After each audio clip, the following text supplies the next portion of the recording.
Welcome to How to Raise Black Belt Kids. I'm Denny Strecker, owner of Mastery Martial Arts in Troy, Michigan, and author of From Chaos to Calm, How to Instill Self-Control and Discipline in Your Child. After 33 years of teaching kids martial arts and leadership skills, I've learned what it takes to raise black belt kids. Kids with confidence, discipline, and character. Today, we're tackling one of the most common battlegrounds in any family home, the homework battle. If you're tired of the nightly fights, the tears, and the frustration just to get a worksheet done, this episode's for you. Let me start with the story I share in chapter 3 of my book, From Chaos to Calm. It's about a mom named Sarah and her 8-year-old son, Leo. Every single day at 4 p.m., the battle began. Sarah would say, "Leo, time for homework." Leo would say, "In 5 minutes." 5 minutes later, Sarah would ask again, a little firmer this time. Leo would be deep into a video game and pretend not to hear her. By 5 p.m., Sarah would be yelling, Leo would be crying, and the homework would still be sitting in his backpack. She was exhausted. She felt like a failure. She thought, why won't he just listen? Why does he have no self-control?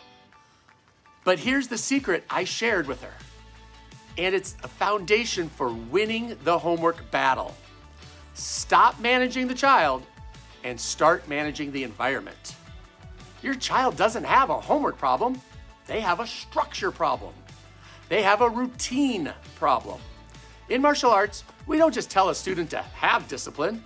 We build a disciplined environment where doing the right thing is the easiest option. You can do the same thing at home. Here are 3 simple strategies straight from my book to build that disciplined environment and end the homework battle for good. Tip number 1, create a homework haven. Most kids do homework at the kitchen table with the TV on in the other room and their little brother running around and the phone buzzing next to them. It's an invitation for distraction. A homework haven is a dedicated, boring space just for schoolwork. It should have a clear desk, good lighting, and all the supplies they need, pencils, paper, crayons, all within arm's reach. And most importantly, it has no distractions, no toys, no TV, and absolutely no phone until the work is done. This isn't a punishment, it's setting them up for success. You're making focus the path of least resistance. Tip number 2, the work then play rule. This is the most important rule for building self-discipline. The rule is simple. We do the things we have to do before we do the things we want to do. Here in the karate school, we do our conditioning and stretching before we practice the really cool kicks. It's the same at home. Homework must be the first thing on the agenda after school. Not TV, not video games, not playing outside until the work is finished. Many parents say, but he needs a break from school. A short, structured break is fine. 15 minutes for a snack and a quick chat about their day. But that break has a clear end time, and the expectation is firm. Work comes before play. When this becomes a non-negotiable family rule, the arguments stop because there's nothing to argue about. Tip number 3, use the beat the clock technique. For kids who get overwhelmed or procrastinate, this works wonders. Instead of saying, go do your homework, turn it into a game. Grab a simple kitchen timer, not their phone, and say, okay, Leo, you have 3 math problems. I bet you can't finish them in the next 10 minutes. Set the timer and let them go. This does 2 things. First, it creates a sense of urgency. Second, it defines a clear finish line. It's not an endless sea of homework. It's a short, focused sprint.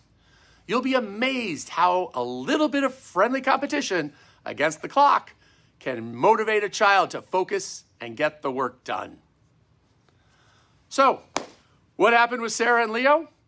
They created a homework haven in a quiet corner of the living room. They implemented the work then play rule, and it was a tough first week. But Sarah held firm. She started using the beat the clock technique for his math sheets. Within 2 weeks, the 4 p.m. battle was gone. Leo knew the routine. He'd have his snack, he'd go to his haven, he'd get his work done because he knew the sooner he finished, the sooner he could play. And their evenings went from chaos to calm. That's today's episode of How to Raise Black Belt Kids. I'm Denny Strecker. These strategies are taken directly from Chapter 3 of my book, From Chaos to Calm.